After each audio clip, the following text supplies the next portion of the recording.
Dad, how do you like the $150,000 I gave you through Emily?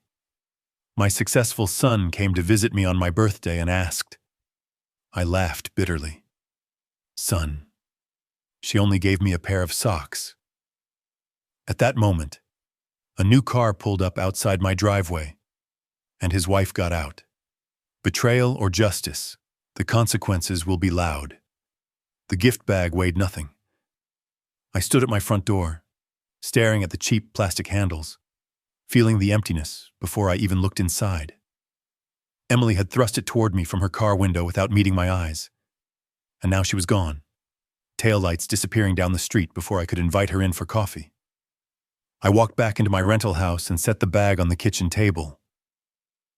The afternoon light came through the window at an angle that made everything look dusty and small. This place had 2 bedrooms and a kitchen that barely fit a table for 4. Not like the house I'd owned for 35 years. The one with the backyard where Alexander learned to throw a baseball. The one with the finished basement and the mortgage I'd paid off 6 years early. I opened the bag slowly like it might contain something fragile. Socks. A pair of black dress socks still attached with a plastic clip. The price tag dangled from one ankle. $7.99. Discount store brand. My 65th birthday gift. I sat down hard in the chair. The same chair I'd sat in every night for 5 years now. Eating dinners for one. The socks felt scratchy between my fingers. I turned them over, checked for a card, a note, anything. Nothing. Just socks that Alexander, my son, my only child, had apparently asked his wife to deliver while he was extremely busy with the new contracts. That's what Emily had said, standing in her idling Honda Civic, one hand on the wheel, ready to leave before she'd even arrived.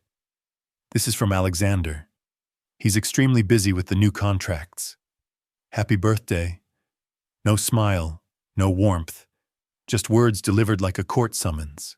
I set the socks down next to the single-place setting I'd arranged that morning. 1 plate, 1 fork, 1 knife. I'd even put out a cloth napkin, the nice ones from before, trying to maintain some dignity.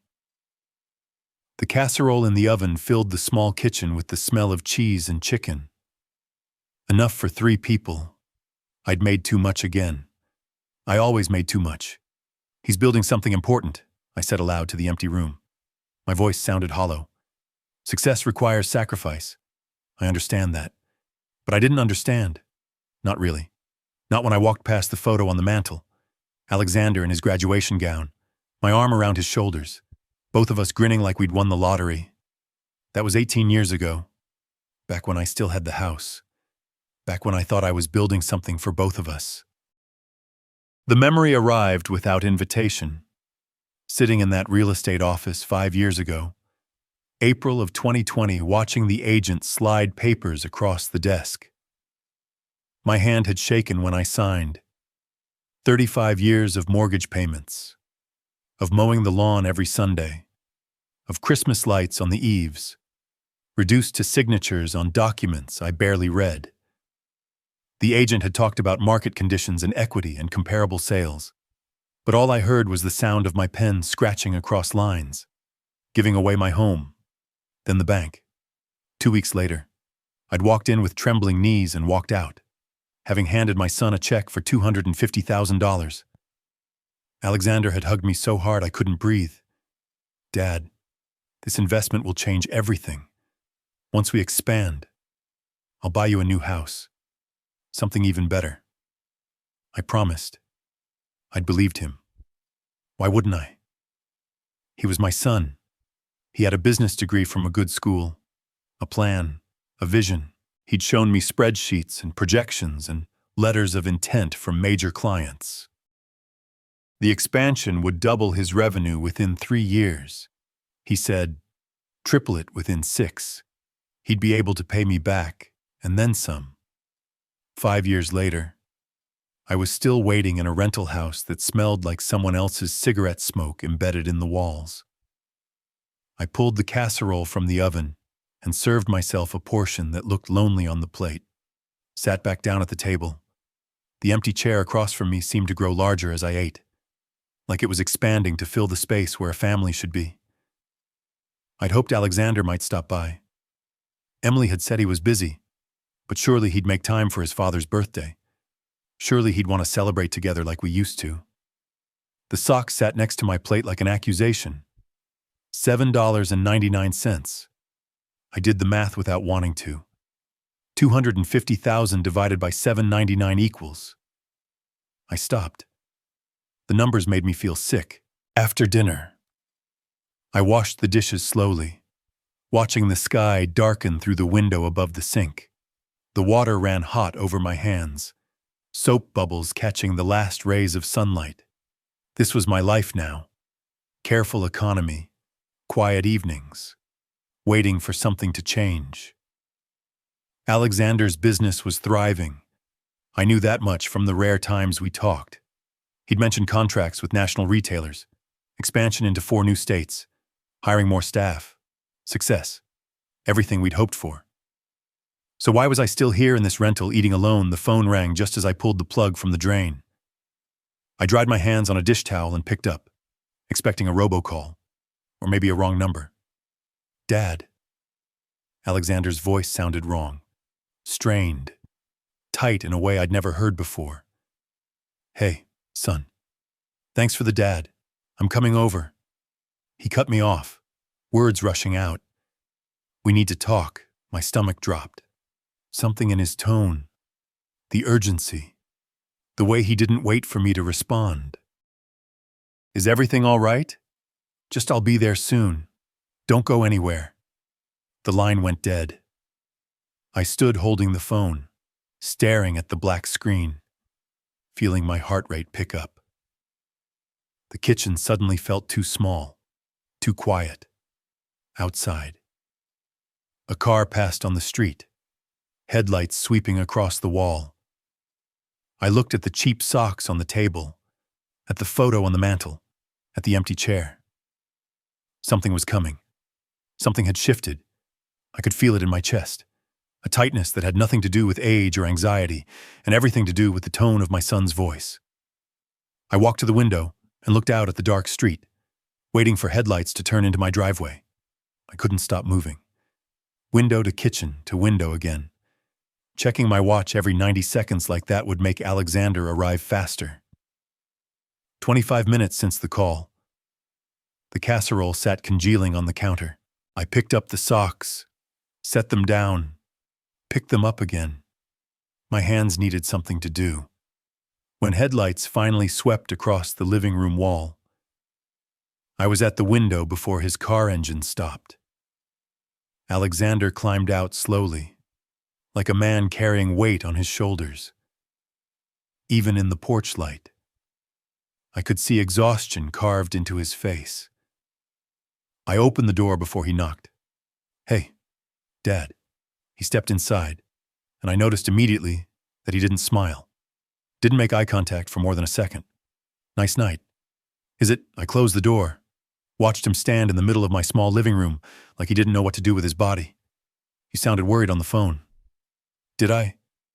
He looked around the room, really looked, taking in the cramped space, the worn furniture, the obvious difference between this place and what I used to have. His eyes stopped on the kitchen table on the socks still lying there. He walked over, picked them up, turned them over in his hands. The price tag dangled. His jaw tightened. He set the socks down carefully like they might break. Business has been good, he said. Not looking at me. Really good. We landed 4 major contracts this quarter. Revenue's up 50% from last year. That's wonderful, son. Which is why I wanted to do something meaningful for your birthday. He turned to face me then, and something in his expression made my chest constrict. Something that would make a real difference. I waited. The room felt too warm. How did you like it? The question hung between us like a trap I couldn't see. The socks are fine, practical, the 150,000. Dad. His voice dropped, each word deliberate. How are you planning to use it? The floor seemed to tilt. Son, I don't understand. Emily brought me socks. Just socks. That's impossible. Alexander pulled out his phone with hands that shook slightly. I gave her $150,000 in cash this morning. Cash. Dad. I counted it myself. I have a photo. He held the phone toward me on the screen. A thick manila envelope opened to show stacks of $100 bills. Crisp and new. More money than I'd seen in one place since selling my house. The timestamp read 9:45 a.m. Today's date. I handed this to Emily at breakfast. Alexander said his voice had gone flat. Mechanical. Told her to bring it to you. Told her it was important. That you'd sacrificed too much for too long. She said she'd deliver it this afternoon. I looked at the socks on the table, back at the photo, at my son's face, which had gone pale. She came by around 2 o'clock. I said slowly, stayed in her car, handed me the bag through the window, left before I could ask her inside. Alexander's phone slipped from his hand, clattered on the table. He braced himself against the back of a chair, breathing hard through his nose. That's $150,000, he said to the floor. $150,000, where headlights swept through the window, bright enough to make us both turn, the sound of an engine, expensive and quiet, purring to a stop outside. Through the glass, I watched a brand new Tesla Model Y pull into my driveway, metallic blue paint gleaming under the streetlight. The driver's door opened. Emily stepped out, carrying shopping bags from stores I couldn't afford to window shop in. Alexander's face did something I'd never seen before. All the color drained away, then rushed back, dark and furious. He was out the door before I could speak, moving across the driveway with long strides that ate up the distance. I followed, my heart hammering. Alexander. Emily's smile looked painted on. Too bright. What are you both doing out here? I just stopped by to grab something I left. Where's the money I gave you for Dad? Alexander's voice cut through her words like a blade. The $150,000? She froze. The shopping bags rustled in her grip. I don't know what you mean. This morning at breakfast, I handed you an envelope with $150,000 in cash and told you to bring it to my father for his birthday. Oh, that, she laughed. But it sounded wrong. Too high. Alexander, don't be dramatic. I delivered your gift this afternoon. Socks, I spoke for the first time, stepping up beside my son. You brought me a pair of discount socks. Emily's eyes flicked to me, then away. That's what you gave me to deliver. I don't know anything about... Show me your phone. Alexander held out his hand. Right now. Show me the envelope. I don't have to show you anything. Her voice rose defensive. How dare you accuse me in front of your father after everything I've done for this family? That's a $150,000 car. Alexander pointed at the Tesla. You drove an 8-year-old Honda this morning. Where did you get that car? Emily. The bag slipped from her hands, spilling across the driveway. Designer labels, expensive clothes, things that cost more than my monthly rent. You want to know where I got it? Her face twisted into something ugly. I bought it with my money. Money I've earned dealing with your constant work schedule. Your obsession with expanding the business. Your endless devotion to him. She jabbed a finger toward me. That was my money. Alexander's voice dropped to something cold and final. That was my father's birthday gift. You stole it. Your father has taken enough from us already. Emily's voice cracked like breaking glass. You sold your house for him, gave him everything, and he still expects more. $150,000 for what? So he can live like a king while we struggle. We're not struggling. Alexander spoke each word carefully, like explaining something to a child. We have a 7-bedroom house. You drive a luxury car now. Apparently, we took 3 vacations last year. The only one struggling is my father. who gave up his home so I could build something. You're choosing him over me." She stepped back toward the Tesla, eyes wild. "After everything I've sacrificed, after standing by you through every late night, every business trip, every get in your car." Alexander's voice could have frozen water. "We'll discuss this at home." "Discuss?" She let out a sound halfway between a laugh and a sob. "There's nothing to discuss. You've already made your choice," I said. "We'll talk at home." He walked to his own car without looking back, shoulders rigid, hands clenched at his sides. The engine started. He pulled out of the driveway without waiting. Emily stood in the dark next to her expensive new car. Shopping bags scattered around her feet like evidence at a crime scene. She looked at me once, and what I saw in her face wasn't remorse or shame. It was hatred. Then she got in the Tesla, reversed too fast, and disappeared down the street in the opposite direction from Alexander. I stood alone in my driveway, looking at the dropped shopping bags at the spot where $150,000 had been stolen from me by someone who'd sat at my dinner table and smiled while serving herself my food. Inside, the cheap socks still sat on the kitchen table. $7.99. The coffee had gone cold an hour ago. I sat at my kitchen table, staring at the socks, still lying where I'd left them the night before, watching sunlight creep across the worn tablecloth. I hadn't slept. Every time I closed my eyes, I saw Emily's face in the driveway, twisted with hatred, shopping bags scattered at her feet like confetti at a funeral. My phone rang at 8:20. "Dad!" Alexander's voice sounded hollow, scraped raw. "I stayed at a hotel last night. I couldn't be in that house with her." I straightened in my chair, gripping the table edge. "Where are you now?" "Still here. The Hampton Inn on Main Street." A pause stretched between us, filled with things neither of us wanted to say. "I'm filing for divorce today. I need to know, did I do the right thing?" The question hung in the air like something fragile that might shatter if I answered wrong. Through my kitchen window, I watched a neighbor walk past with a dog, ordinary life continuing while my son's world collapsed. "You did what any man with integrity would do," I said. "You chose the truth." He exhaled long and shaky. "Michael Anderson.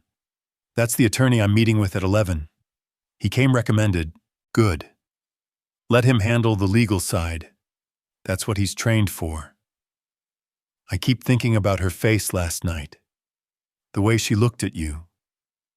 His voice hardened. "I married someone I didn't know at all." After we hung up, I finally dumped the cold coffee down the sink and made fresh. The week crawled by in fragments of phone calls and waiting. Alexander would text brief updates. Met with Anderson, gathering financial records, papers being filed tomorrow.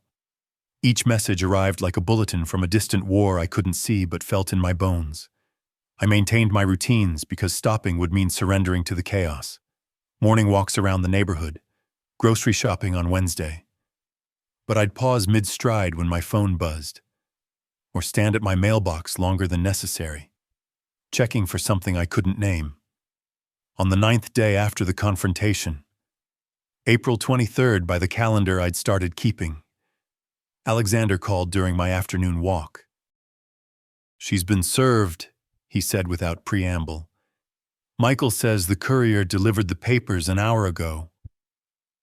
How do you feel like I'm watching someone else's life fall apart?" His voice carried an edge I'd never heard before. "Michael warned me she'll fight hard. She's hired Susan Thompson.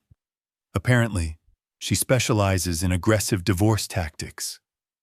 "Let her fight," I said, watching a crow land on a telephone wire overhead. "The facts are on your side. I hope you're right." "Dad, I really hope you're right." The call came 4 hours later. I was in my living room trying to read a book I'd already forgotten twice when my phone lit up with Emily's name.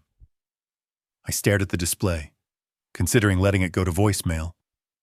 but something in me needed to hear what she'd say, needed to understand what I was dealing with.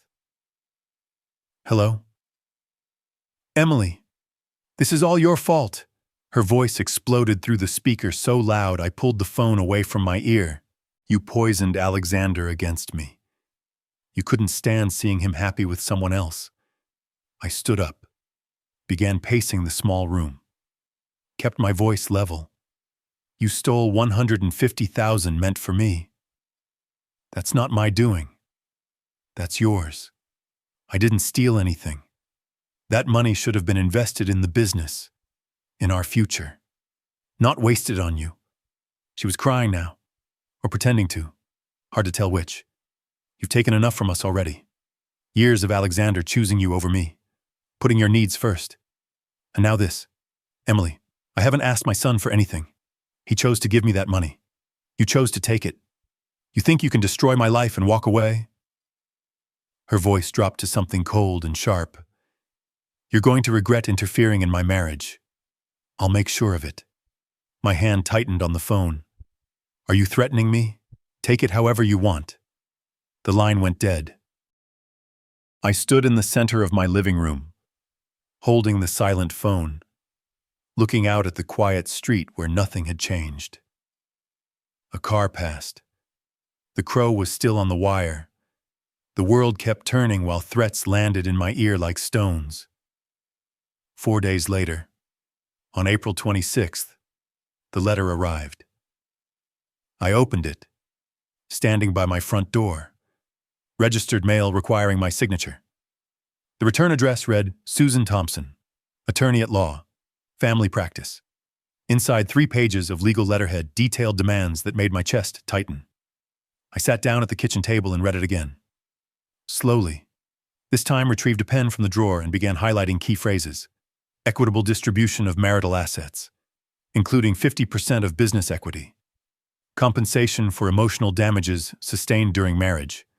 Additional claim against Edward Fitzgerald for willful interference in marital relationship. Seeking damages in the amount of $60,000. I set the pen down carefully.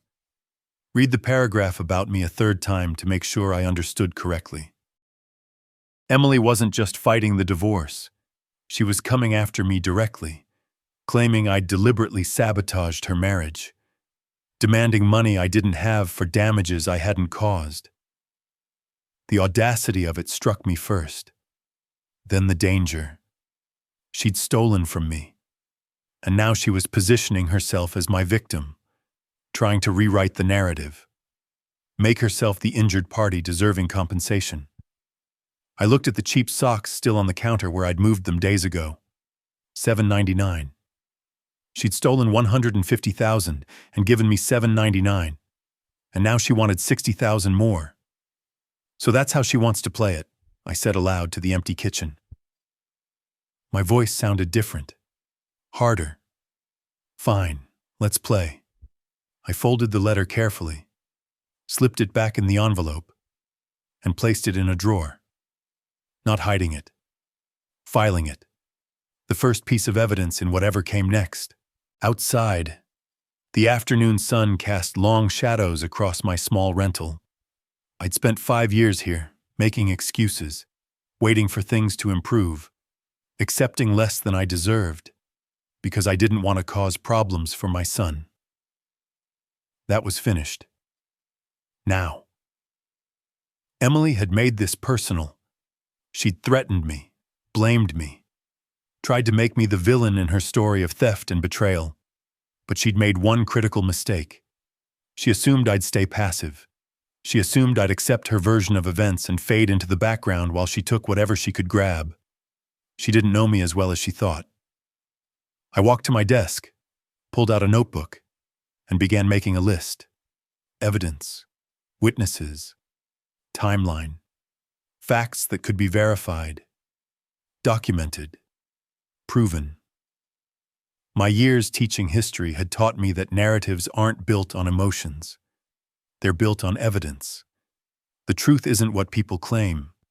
It's what they can demonstrate. If Emily wanted a war, she'd get one. But it would be fought on my terms, with my rules, using weapons she didn't know I had. The socks had disappeared from my kitchen counter. I'd put them away in a drawer 4 days ago. Not out of forgiveness, but out of necessity. They represented the emotional wound. What I needed now was strategy. I sat at my small desk with my laptop open, a fresh notebook beside me, and a pen that had graded 1,000 history papers. If Emily wanted to make me the defendant in her story, I'd need to build a case. Not the emotional kind, the documented kind, the kind that holds up in court. I started with what was public. Emily's Facebook page loaded slowly on my aging computer. She'd never made it private. Vanity, maybe, or carelessness. I scrolled backward through her posts, looking for anything related to the Tesla. April, mid-April. Then I found it. April 11th, the day after she stole my birthday money. The post showed her standing next to a gleaming blue Tesla Model Y in what was clearly a dealership showroom. Her smile stretched wide, almost manic. The caption read, "Dreams really do come true. Tesla life, dream car, new beginnings, blessed." I stared at the timestamp posted at 2:50 p.m. April 11th, 2025, less than 24 hours after she'd handed me $7 socks through her car window.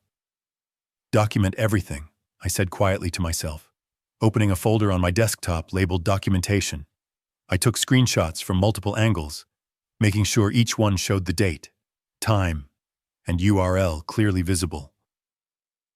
Then I scrolled further. 4 more posts that day.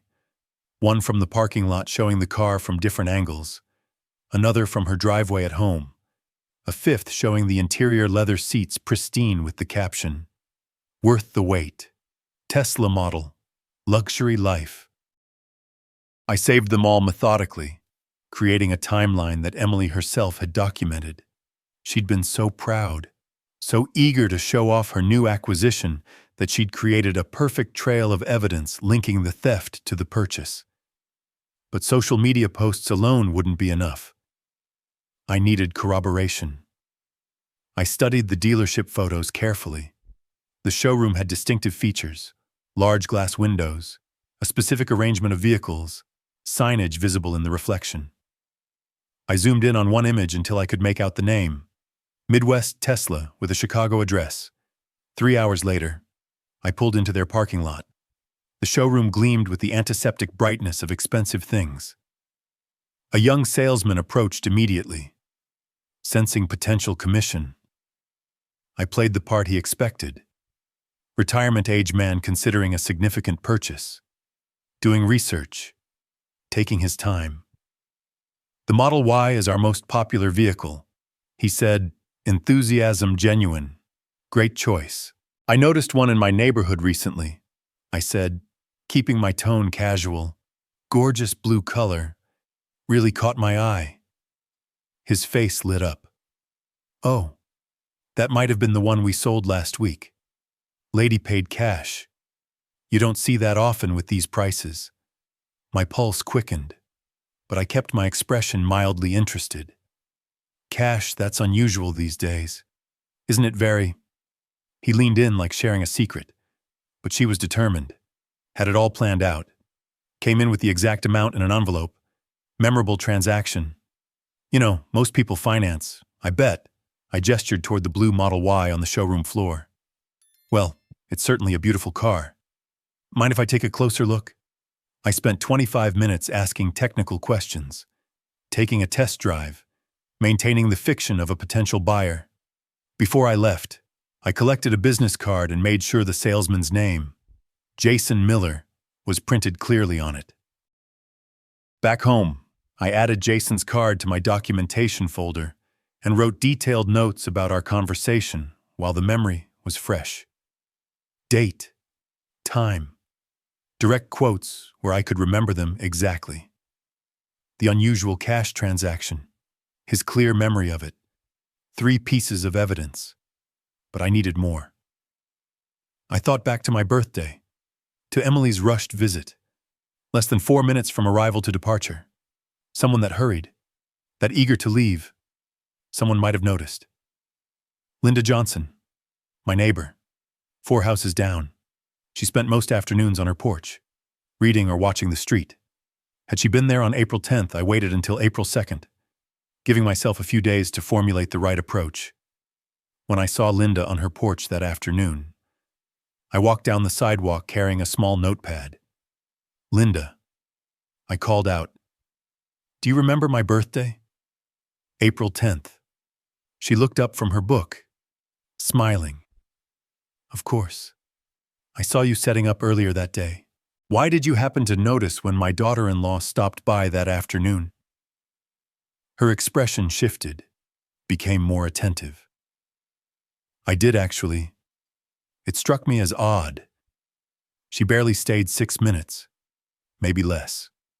Pulled up, handed you something through the window, and left.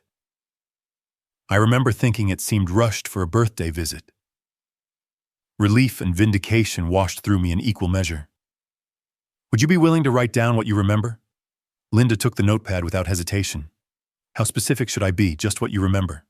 The date, time, if you recall it. How long she stayed." She wrote carefully, her handwriting neat and deliberate. When she finished, she dated and signed the bottom, without me asking. "I hope this helps with whatever's going on," she said, handing back the notepad. That visit didn't sit right with me even then. You don't treat family like that, especially on their birthday. I read her statement, standing on her porch, clear, factual, dated, and signed. A neighbor's testimony placing Emily at my house for less than 6 minutes on April 10th, contradicting any claim that she'd spent time with me or properly delivered a gift. "Thank you, Linda. You have no idea how much this means." That evening, I spread the evidence across my kitchen table like pieces of a puzzle assembling themselves. Facebook posts with timestamps showing Emily celebrating her new Tesla on April 11th. A business card from a salesman who remembered her unusual cash purchase. A signed statement from a neighbor who witnessed her rushed, dismissive birthday visit. 4 independent sources, 4 different perspectives, all telling the same story. Emily had stolen money meant for me and immediately spent it on herself, documenting her own crime through careless vanity. I took photos of everything arranged together, then carefully filed each piece in protective sleeves in a 3-ring binder. The binder went into a folder. The folder went into my desk drawer, right next to Susan Thompson's demand letter. This was only the beginning.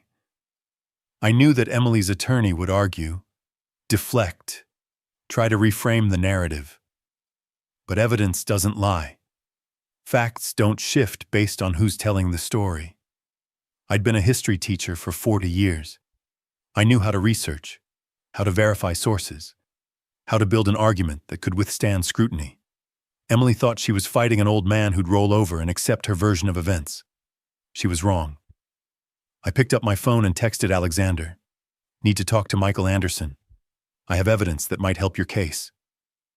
His response came back within minutes. "Call him tomorrow. I'll let him know you're reaching out." What kind of evidence? I typed carefully. The kind that proves she documented her own theft. She posted everything online. 3 dots appeared, disappeared, appeared again. Finally, of course, she did. I set the phone down and looked at the binder on my desk. 4 pieces of evidence, enough to establish a pattern, support a narrative, demonstrate that I wasn't making accusations. I was documenting facts. But deep in my gut, I knew this was just the opening move. Emily had threatened me. She'd tried to make me the villain. She demanded $60,000 for damages I didn't cause. She wanted a fight. I was giving her one, but not with anger or emotion. With documentation, with evidence, with the patient, methodical accumulation of truth that she couldn't argue away or reframe. Let her attorney send threatening letters. Let Emily rage and blame and play the victim. I had receipts. The folder sat on my kitchen table like a loaded weapon. 4 days had passed since my text to Alexander about the evidence. And now, on April 6th, I was reviewing everything one final time before my meeting with Michael Anderson. I spread the documents across the table in chronological order. Facebook screenshots showing Emily's Tesla posts from April 11th. Timestamps clear and unambiguous. Linda's handwritten statement dated and signed describing the 3-minute birthday visit. My typed notes from the dealership conversation with Jason Miller complete with his business card stapled to the corner. And finally, a printout of Alexander's photograph. That manila envelope stuffed with $100 bills, time-stamped the morning of my birthday. Each piece connected to the next like links in a chain. Theft, purchase, deception, documentation. Yet, I slipped everything back into the folder and drove downtown. Michael Anderson's office occupied the 15th floor of a glass tower with a view of the Mississippi River. His handshake was firm, professional, but his eyes widened slightly when I began removing documents from my folder. "Mr. Fitzgerald," he said, arranging the papers across his polished desk. "This is remarkably thorough. Most family members in these situations react emotionally. You've approached this like a professional investigator." I was a history teacher. I said, "Research and documentation were my profession for 40 years. He studied the Facebook posts, cross-referenced the timestamps, examined Linda's statement. "This witness, your neighbor, she's willing to testify if necessary." She offered without me asking. Michael leaned back in his chair, fingers steepled. "This changes our strategy significantly. We were prepared to argue theft based on Alexander's testimony in the photo. But this," he tapped the screenshots.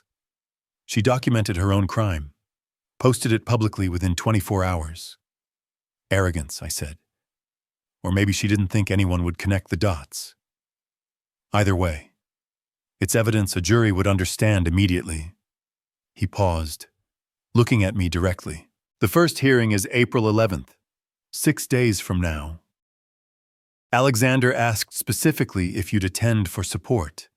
Something in my chest tightened. The idea of sitting in a courtroom watching this play out, being in the same room as Emily, it felt like stepping into a gladiatorial arena. But Alexander had asked. "I'll be there," I said. The morning of April 11th arrived cold and gray.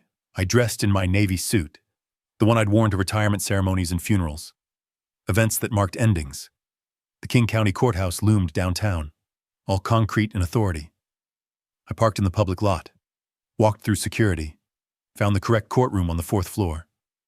Alexander sat at a table beside Michael, his posture rigid. When he saw me, his shoulders dropped slightly. Relief, or maybe just the release of held tension. I took a seat in the gallery, 4 rows back, trying to be present without being intrusive. Emily entered with Susan Thompson, her attorney. She wore a conservative dress, hair pulled back, makeup minimal, the performance of a wronged woman. Our eyes didn't meet. She kept her gaze forward, but her shoulders carried tension like armor. The judge, a woman in her 50s with silver hair and reading glasses, reviewed documents while everyone settled. Then Michael stood. "Your Honor, we have clear documentation that Mrs. Fitzgerald posted about a vehicle purchase on April 11th, the day after she received $150,000 in cash intended as a gift for my client's father." He displayed the Facebook posts on a screen. Emily's smiling face next to the Tesla. The timing is not coincidental. Susan Thompson half stood. Objection. Circumstantial. Overruled. The judge didn't look up from the screen. "Continue. Mr. Anderson." Michael walked through each piece methodically. The neighbor's statement establishing the brief birthday visit. The dealership information about an unusual cash purchase. Alexander's photograph of the original envelope. The timeline connecting every point. I watched Emily's back stiffen with each revelation. Watched Susan lean close to whisper urgently. They hadn't expected this. They'd assumed we had only Alexander's word against hers, emotions against denials. They'd been wrong. The judge removed her glasses, set them on the bench. Given the documentation presented, I'm ordering a full investigation into the financial transactions in question. Mrs. Fitzgerald, you'll need to provide complete banking records for the past 7 months. We'll reconvene once that investigation is complete. The gavel fell like a door slamming shut. Outside the courtroom, Michael caught up with me in the hallway. This went better than I expected. The judge's order for financial investigation essentially validates our claims. So, we won, Alexander asked, hope threading through exhaustion. This round, yes. But Mrs. Fitzgerald's attorney won't stop fighting. Be prepared for escalation. Michael glanced at me. Both of you. I was driving home, windows down despite the cold because I needed air. When my phone rang, Emily's name on the display. I pulled over to the side of the road and answered. You set me up. Her voice came through like breaking glass. You planned this from the beginning. You manipulated everything to make me look like I documented what happened. I interrupted, keeping my voice level. You stole money meant for me. That's not manipulation. That's fact. You think the court is the only battlefield? Her laugh was bitter, jagged. You have no idea what's coming. You've destroyed my life. Fine. Let's see how you like it. The line went dead. I sat in my parked car on a side street in southeast Chicago, watching traffic pass. Normal people going about normal days. The victory in court felt hollow suddenly, replaced by something colder. Emily had sounded cornered, desperate. And desperate people don't retreat. They attack from unexpected angles. I started the car and drove the rest of the way home, checking my rearview mirror more often than necessary, wondering what form her next assault would take. The changes started small. A phone call to Tom Patterson, a colleague I'd taught with for 18 years, went unreturned. At the grocery store 4 days after the hearing, my neighbor Janet waved, but didn't stop to chat like usual, her smile tight and brief. Coincidence, I told myself. People get busy, but the unease followed me home like a shadow I couldn't quite see. On April 16th, I was working in my small garden, pulling weeds from around the tomato plants I'd started too early when a car pulled up. A young woman approached carrying a manila envelope. Edward Fitzgerald. That's me. You've been served. I signed her tablet, accepted the envelope, and she was gone before I could ask questions I didn't really want answered. Inside, I brushed dirt from my hands and opened the documents at my kitchen table. Civil complaint. Emily Fitzgerald versus Edward Fitzgerald. My eyes tracked down the page, each line worse than the last. 80,000 in damages, defamation, emotional distress, intentional interference in marital relations. The language painted me as a toxic, controlling father-in-law who had fabricated evidence and manipulated my son against his innocent wife. I read it twice. The accusations were outrageous, but they were also calculated, strategic, designed to make me look vindictive and obsessed. She's trying to make me the villain in her story, I said to the empty kitchen. 4 days later, on April 19th, I sat across from Michael Anderson again. The complaint between us. This lawsuit is legally thin, Michael said, flipping through pages. She'd have trouble proving fabrication when we have documented evidence. But that's not really the point. What is the point? Pressure. She wants you to convince Alexander to settle favorably just to make this go away. It's a common aggressive divorce tactic. He closed the file. You'll need to hire a separate attorney for this civil matter. I can recommend several good ones. I thought about my bank account, the modest teacher's pension, the costs adding up. What if I represent myself? Michael studied me carefully. It's legal in Illinois, but civil procedure is complex. You could advise me within ethical limitations. I could. But Edward, he leaned forward. This is going to get uglier before it gets better. It's already ugly, I said. At least this way I'm not paying someone else to tell me that. The phone call came on April 23rd, late afternoon. My cell ringing with a number I recognized but hadn't seen in months. John Davis, who taught mathematics in the classroom next to mine for a decade. John, good to hear from you. Edward. His voice carried hesitation. I got a strange call from your son's wife. She seemed quite upset. Said some concerning things about family interference. My hand tightened on the phone. What exactly did she tell you? She said you've always been controlling with Alexander, that you sabotaged their marriage because you were jealous of their success. A pause. This doesn't sound like you, but I had to ask.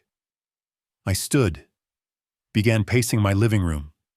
Here are the facts. She stole $150,000 that my son sent me for my birthday. When he discovered the theft, he filed for divorce. Everything else is her attempt to avoid accountability. The silence stretched long enough that I wondered if we'd been disconnected. Then I thought there had to be more to it. Thanks for being straight with me. After we hung up, I made a list. Everyone who might be in Emily's contact list from years of family gatherings, former colleagues, neighbors, friends I'd introduced her to at retirement parties. The pen pressed harder against paper as the names accumulated. Over the next few days, I discovered she'd contacted at least 7 people. Most calls followed the same pattern. She was the victim. I was manipulative. Alexander was under my control. Some who knew me well dismissed her immediately. Others, like Janet at the grocery store, weren't sure what to believe. The isolation hurt worse than the lawsuit. Decades of building a reputation of being known as fair and decent, undermined by someone willing to lie systematically to anyone who'd listen. I was sitting at my kitchen table staring at the list of names when my laptop chimed with an incoming video call. Alexander's face filled the screen, and he looked terrible. Exhausted, angry, something desperate around his eyes. Dad, I just found out about the lawsuit, and I've been getting calls. People asking me questions about you, about our relationship. His voice cracked slightly. She's trying to destroy you. She's trying to pressure us into settling. I said, it's strategy. This is insane. I should just give her whatever she wants and end this. No. I leaned toward the screen. That's exactly what she wants. We don't negotiate with people who steal and then lie about it. We see this through, but it's hurting you, your friends, your reputation. I've handled worse. I lied. We stay the course. Alexander rubbed his face with both hands. I never thought she'd go this far. Attack you personally. Lie to people you've known for years. What kind of person does that? The kind who's desperate, I said. The kind who knows they're losing. After the call ended, I sat in the blue glow of my laptop screen, thinking about Emily's tactics. The lawsuit was theater designed to intimidate. The social campaign was more sophisticated, aimed at isolating me, making me toxic by association, hoping I'd convince Alexander to settle just to stop the bleeding. But isolation only works if you believe you're alone. I pulled up my email and began typing messages to the people on my list, not defending myself, not arguing, just stating facts, the timeline, the evidence, the court's preliminary ruling, letting them decide what to believe based on documentation rather than emotion. Some wouldn't respond, some wouldn't care, but others would read carefully, compare Emily's story to mine, and recognize which one held together under scrutiny. By midnight, I'd sent 12 emails. My eyes burned from the screen, but something in my chest felt lighter. Not quite hope, more like determination crystallized into purpose. Emily wanted to make me the villain. She wanted me isolated, desperate, willing to surrender just to end the attacks. She'd miscalculated badly. I wasn't the type to surrender. Never had been. 40 years in a classroom had taught me that truth, presented clearly and consistently, tends to win out over lies in the long run. Not always immediately, not without cost. But eventually people recognize which story makes sense and which one requires them to believe the improbable. I closed my laptop and looked at the lawsuit complaint on the table. $80,000 for emotional damages I hadn't caused. Let her file. Let her lie to my friends. Let her paint me as controlling and vindictive. I had documentation. I had witnesses. I had facts that could be verified by anyone willing to look. And most importantly, I had something Emily didn't have. The patience to see this through to the end, no matter how long it took or how much damage she tried to inflict along the way. She'd started a war she couldn't win. She just didn't know it yet. 4 days after sending those emails, I sat at my desk with a fresh notebook, deliberately pushing the social warfare out of my mind.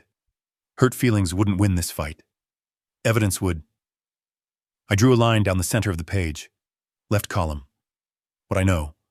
Right column, what I need to know. On the left, I wrote everything I could remember about Emily's spending habits during her marriage to Alexander. The designer handbags she'd mentioned casually at holiday dinners, the spa weekends, the comments about great investment opportunities that she never quite explained. At the time, I'd assumed Alexander's business success supported this lifestyle. Now those memories felt different, like clues I'd missed. On the right, I wrote one question. Where did all the money go? April 29th. I called Michael Anderson. Can we get her complete banking records, I asked. There's more here than just the stolen $150,000. Through the court's financial investigation. Absolutely. That's exactly what discovery is for. Papers rustled in the background. I'll file the request today. How long? Usually a week, maybe less. Illinois courts move pretty quickly on these matters when there's documented fraud. The envelope arrived on May 4th, thick official, containing 3 years of bank statements from the joint account Alexander and Emily had shared. I made coffee, cleared my kitchen table completely, retrieved my highlighters and notebook. Then I began to read. The first few months looked normal. Grocery stores, utilities, gas stations, the rhythm of ordinary life. But then patterns emerged like shapes in fog. Cash withdrawals, not huge amounts. 600 here, 900 there, but frequent. Too frequent. I used yellow highlighter for every cash withdrawal. By the time I finished the first year, the statements looked like they'd been attacked by a particularly aggressive bee. I started making lists, dates, amounts. No explanations appeared on the statements. Just ATM withdrawal repeated like an accusation. By the time I reached the most recent statements, my hand cramped from writing. I stood, stretched, looked at what I'd documented. Over 36 months, Emily had withdrawn more than $40,000 in cash with no record of what she'd spent it on. But the discovery that made me set down my coffee and just stare came on page 48. April 3rd, Tesla dealership, $6,000 listed as vehicle deposit. I walked to my calendar on the wall, counted backward from April 10th, my birthday. The day Alexander gave Emily the $150,000 meant for me 1 week. Exactly 1 week before she received the money. She'd made a down payment on the car. She planned this. I said to my empty kitchen. The whole thing was calculated. The theft wasn't impulse. It wasn't a moment of weakness or poor judgment. She'd already committed to buying that Tesla before Alexander ever handed her the money. The $150,000 just allowed her to complete a purchase she'd orchestrated in advance. This changed everything. I spent the next 3 days organizing the evidence, creating a timeline with highlighted sections, cross-referencing transactions.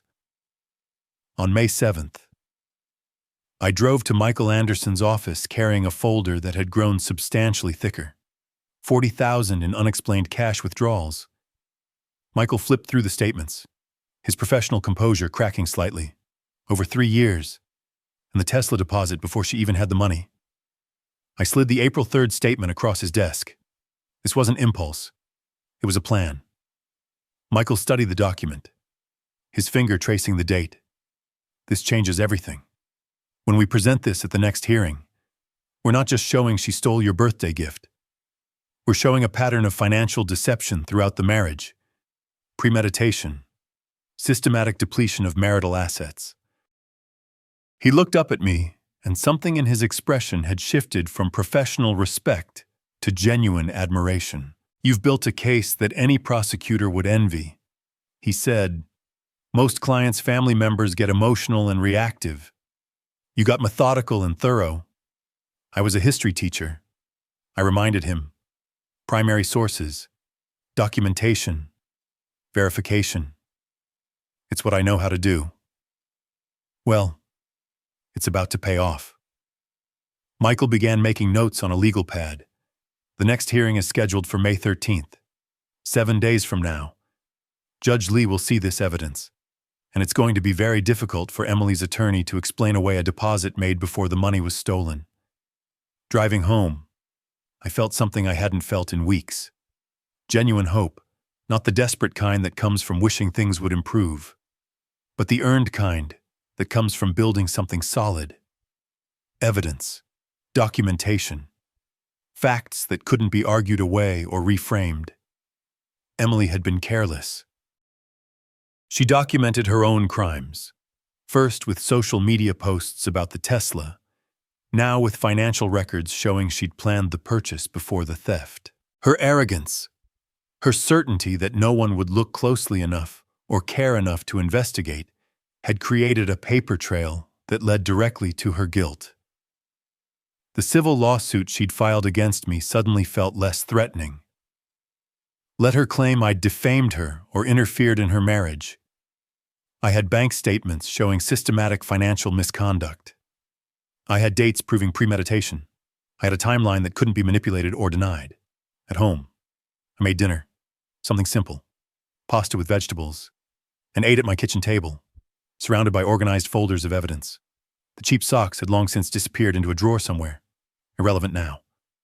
What mattered was documentation, truth, the patient accumulation of facts that would speak louder than any accusation or lie. May 13th was 7 days away. 7 days until Emily would sit in a courtroom and watch her carefully constructed lies collapse under the weight of her own financial records.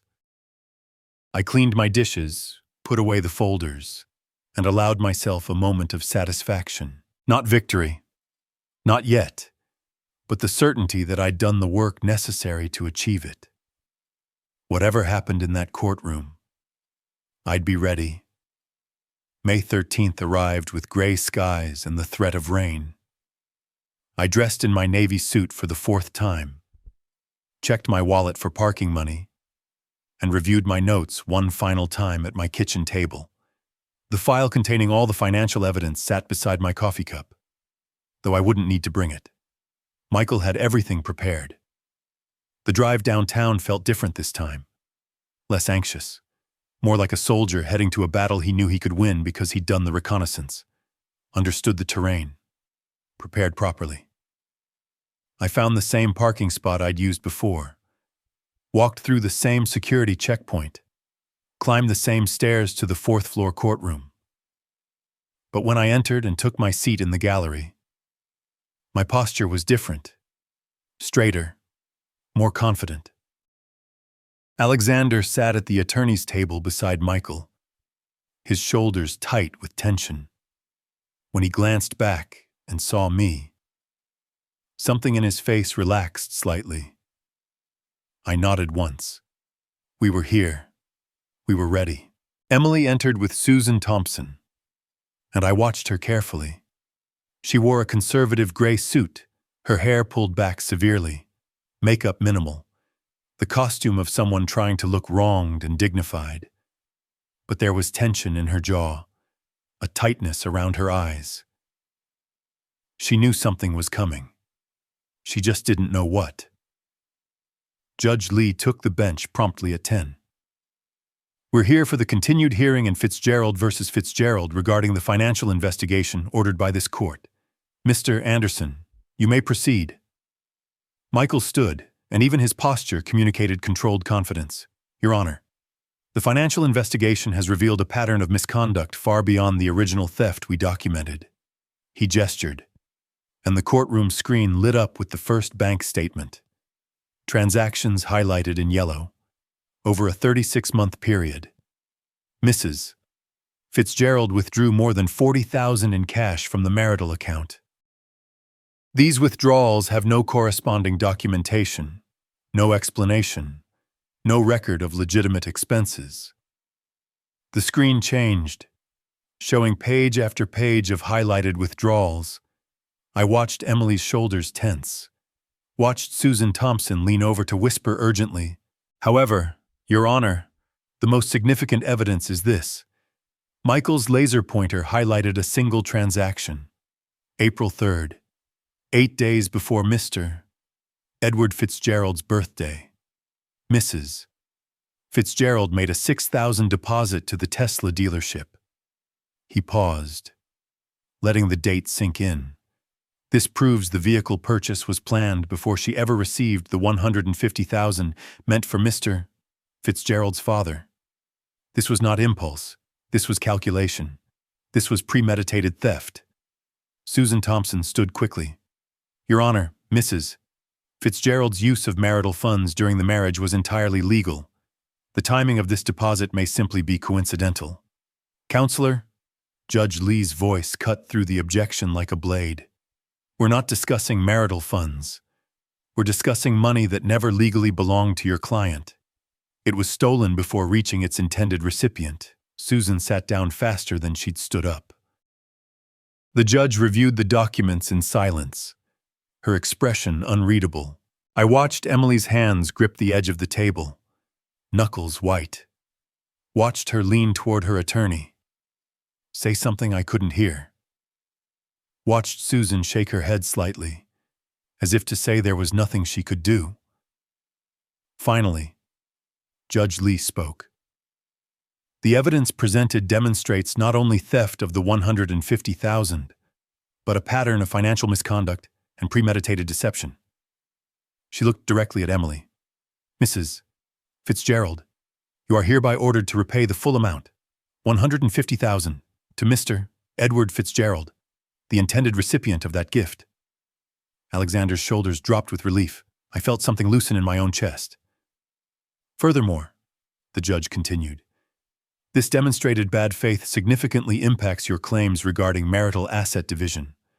The majority of your demands are denied. You will receive what is legally equitable given your documented dishonesty. But this court will not reward financial deception. The gavel fell. Emily stood mechanically as the court adjourned, gathering her papers with hands that trembled slightly. She didn't look at Alexander, didn't glance toward the gallery where I sat, just moved toward the exit like someone in shock. Susan Thompson following behind, trying to speak to her while Emily seemed not to hear. In the hallway, Alexander found me immediately. Dad, we did it. The judge saw the truth. This is a major step, I said carefully. But her lawsuit against me is still pending. We're not finished yet. After today. Alexander shook his head. She has to back down now. She has to see she can't win. I thought about Emily's face as she'd left the courtroom. The shock, the disbelief, but also something harder underneath. Something that looked less like acceptance and more like barely contained fury. People like Emily don't back down easily, I said. Michael joined us, looking satisfied, but professional. This is as decisive a ruling as we could have hoped for. The financial investigation paid off. He looked at me directly. Your work on this made the difference. That April deposit, That was the detail that proved premeditation. Now we wait to see if she drops the civil suit, I said, or if she's foolish enough to pursue it. Michael's tone suggested he thought the latter more likely. We walked out of the courthouse together, the gray sky finally breaking into rain. I pulled my jacket collar up, felt the cold drops on my face, and allowed myself a moment of genuine satisfaction. The judge had ordered Emily to repay the $150,000. She'd rejected most of Emily's asset claims. She'd called out the pattern of financial deception publicly on the record. This was vindication. This was justice beginning to unfold the way it should. But as I drove home through the rain, windshield wipers beating steady rhythm, I couldn't shake the image of Emily's face in that courtroom. The shock, yes. The defeat, certainly. But underneath both something that looked dangerously like determination. She still had her civil lawsuit against me. $80,000 in claimed damages. Her attorney might advise dropping it after today's catastrophic hearing.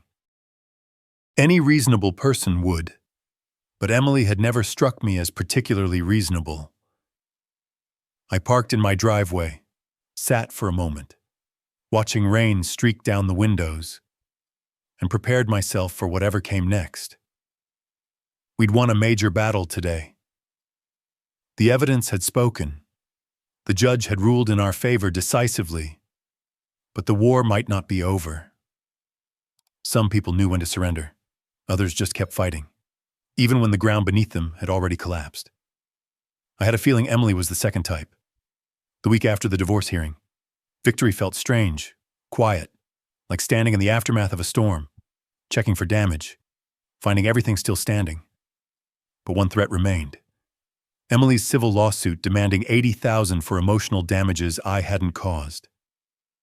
On May 21st, I sat at my desk organizing my defense for the hearing scheduled for May 26th.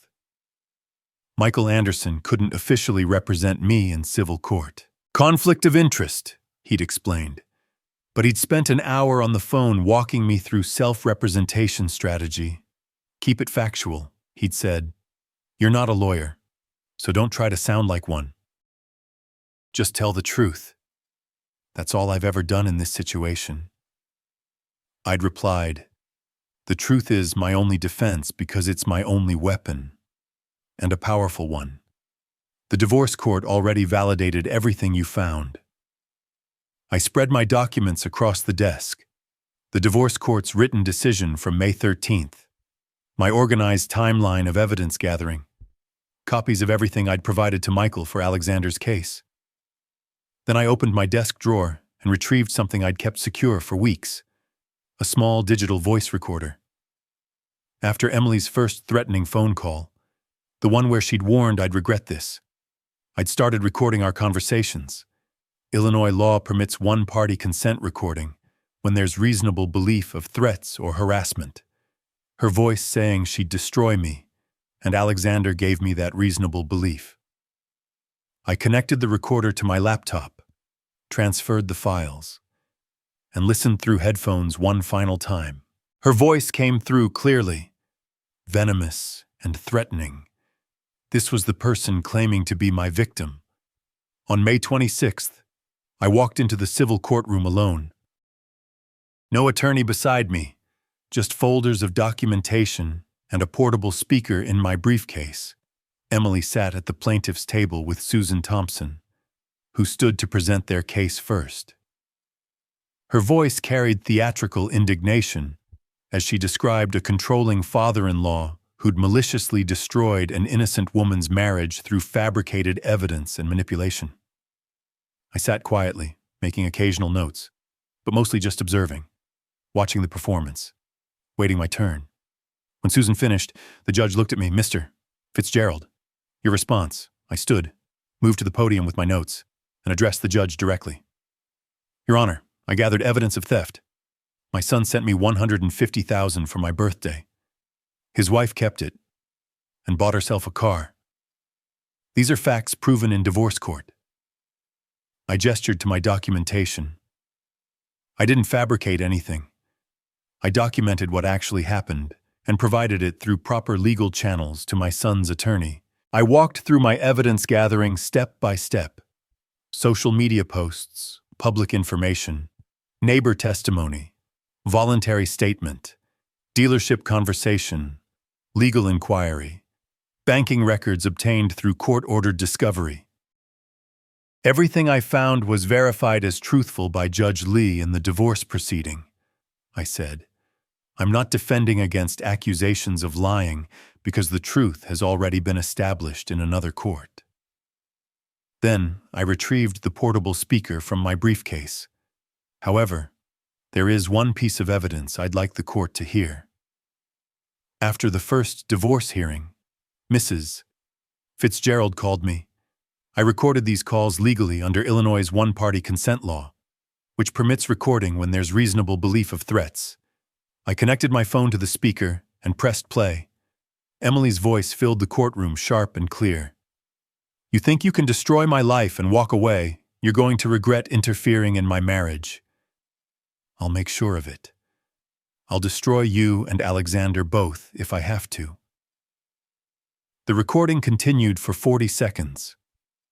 When it ended, I looked at the judge.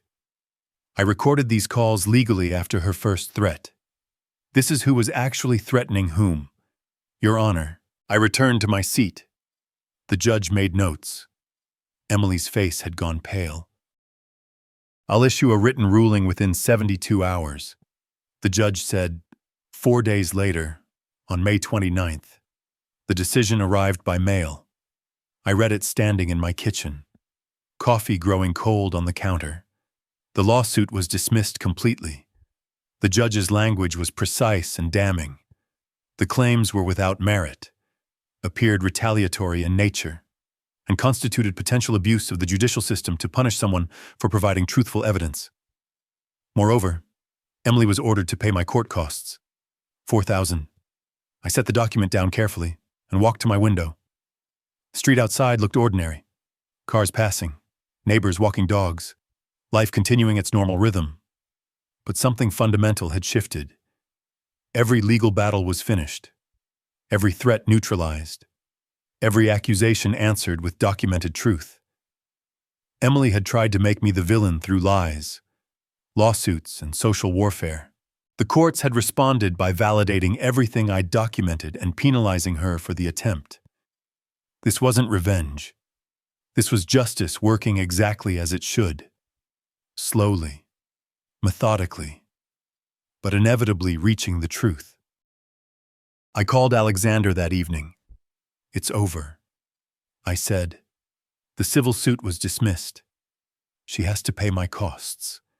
The silence on the other end lasted long enough that I thought we'd been disconnected.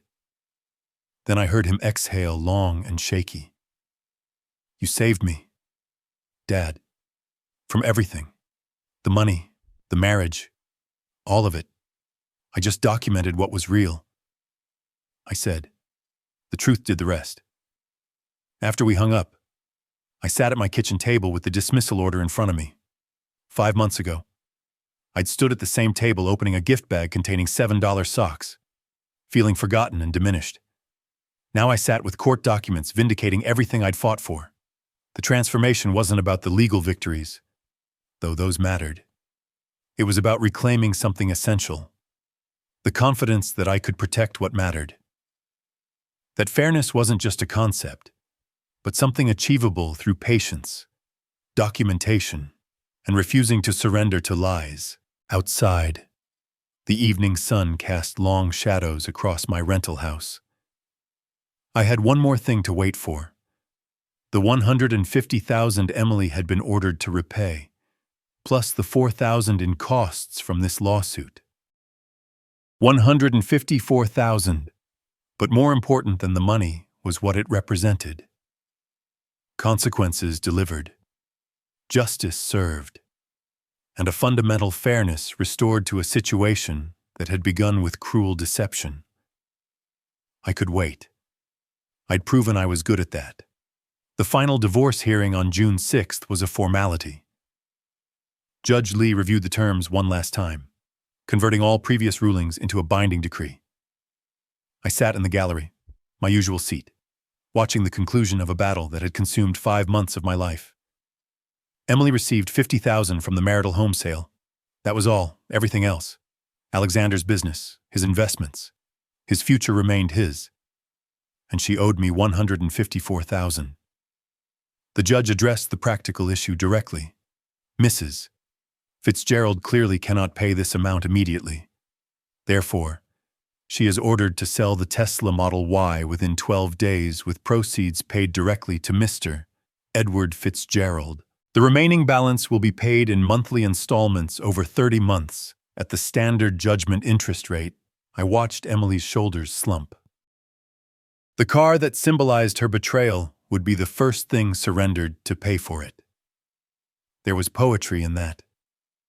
On June 21st, a certified check arrived by registered mail, $35,000, the proceeds from selling the Tesla, minus what she still owed on the loan.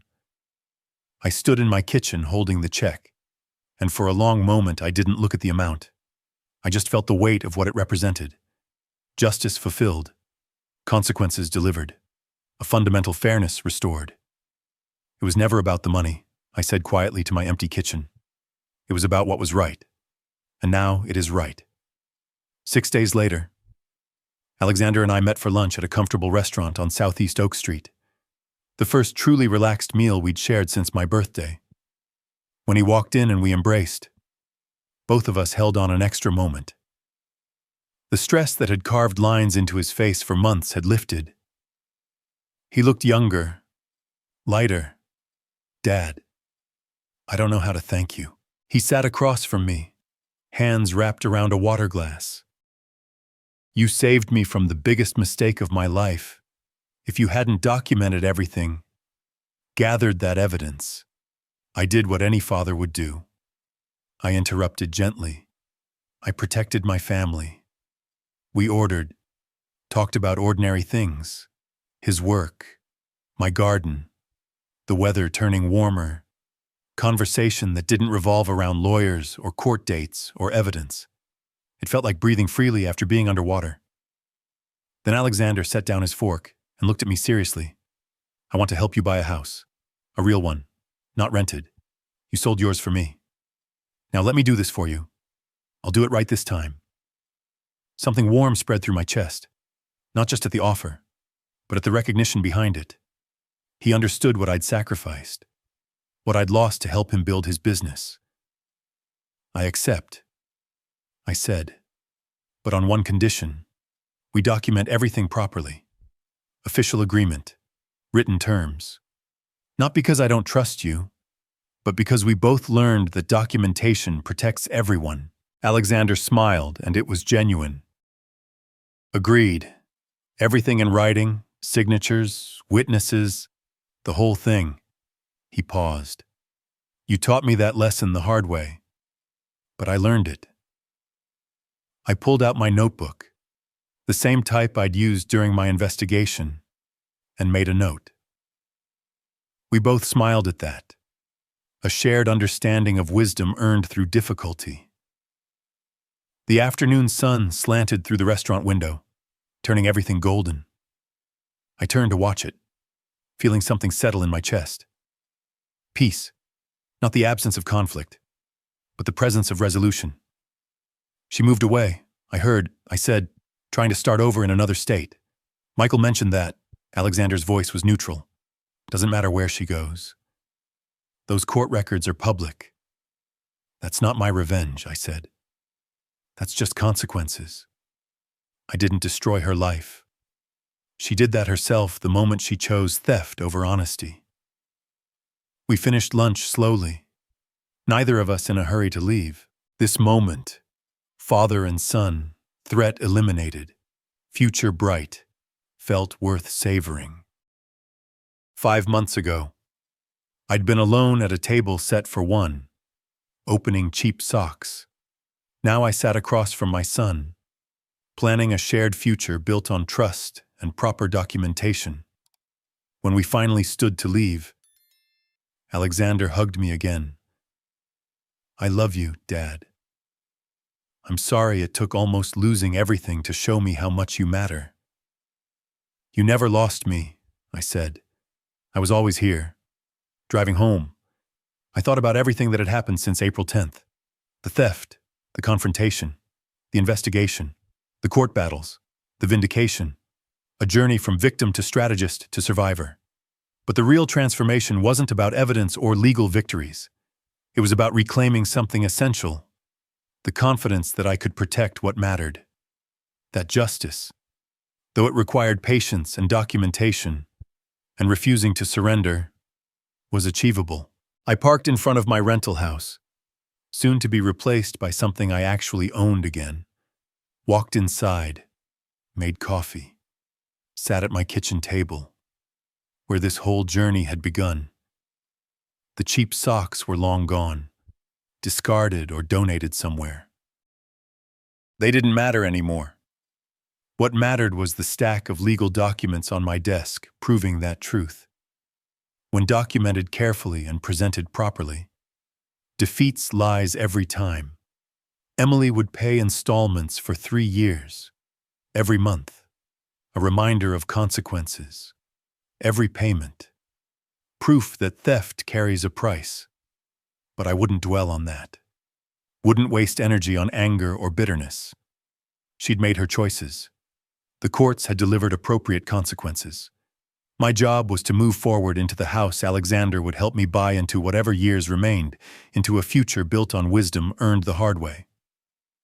I stood at my window as evening approached, watching shadows lengthen across my quiet street. The journey from birthday victim to vindicated survivor had taken 5 months, but it had returned something more valuable than money. My dignity, my confidence, my certainty that I could face injustice and respond not with rage, but with methodical, documented truth. That was worth more than 150,000. That was worth everything. If you enjoyed this story, please like this video, subscribe to the channel, and share your impressions in the comments. What did you think about Edward's journey? Did it remind you of any personal experiences? Feel free to drop your thoughts below. We'd love to hear from you and discuss more. Your comments help us connect and build a community. Ask any questions you have about the story or similar tales. We'll respond and exchange ideas together. Engaging with the channel keeps the conversations going. Let's interact and share more stories. To listen to the next story, click on the box on the left. Thank you for watching. We appreciate your time and support. Stay tuned for more inspiring tales. See you soon.